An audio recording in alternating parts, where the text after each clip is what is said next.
Nous avons dans le secteur plusieurs types d'institutions de microfinance.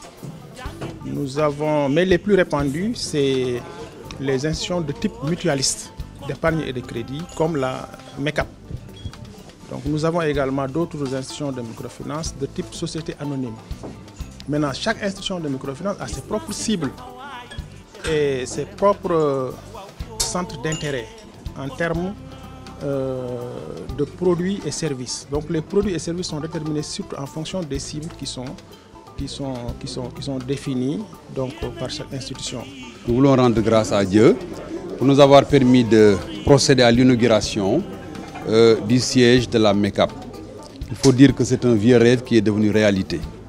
Mais ça a été une idée portée par les devanciers, par nos prédécesseurs. Je veux nommer tous les anciens PCA.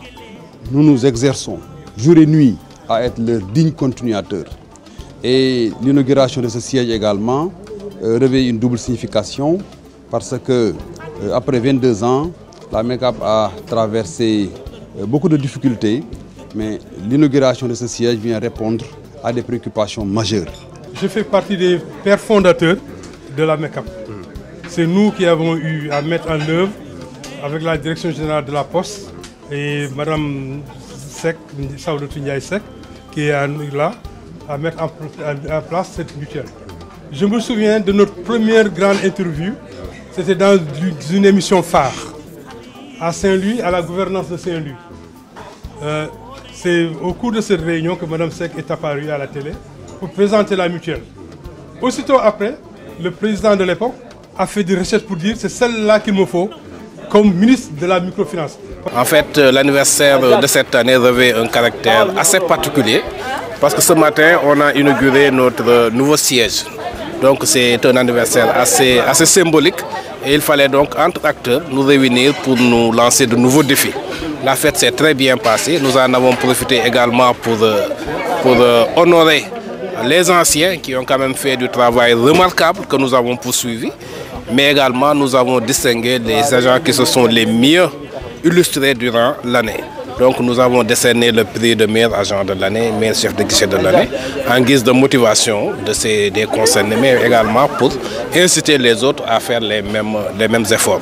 Donc dans l'ensemble, c'était une fête de famille qui s'est très bien passée et c'est l'occasion de remercier tous les participants. Ça a été une surprise, une belle surprise. Voilà, et je remercie Allah subhanahu wa ta'ala.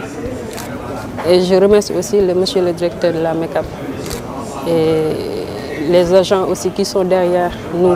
C'est-à-dire, comme M. Faye l'a bien dit, ce n'est pas seulement la personne qui est devant vous qui garde cette surprise-là, en fait, cette choix-là. Je pense qu'il y a beaucoup de personnes derrière. Je leur dis tout simplement de continuer de persévérer sur cet élan-là. Bon, merci beaucoup. Tout d'abord, je rends grâce à Dieu et je remercie aussi le directeur qui m'a choisi parmi tant d'autres et ça me va droit au cœur.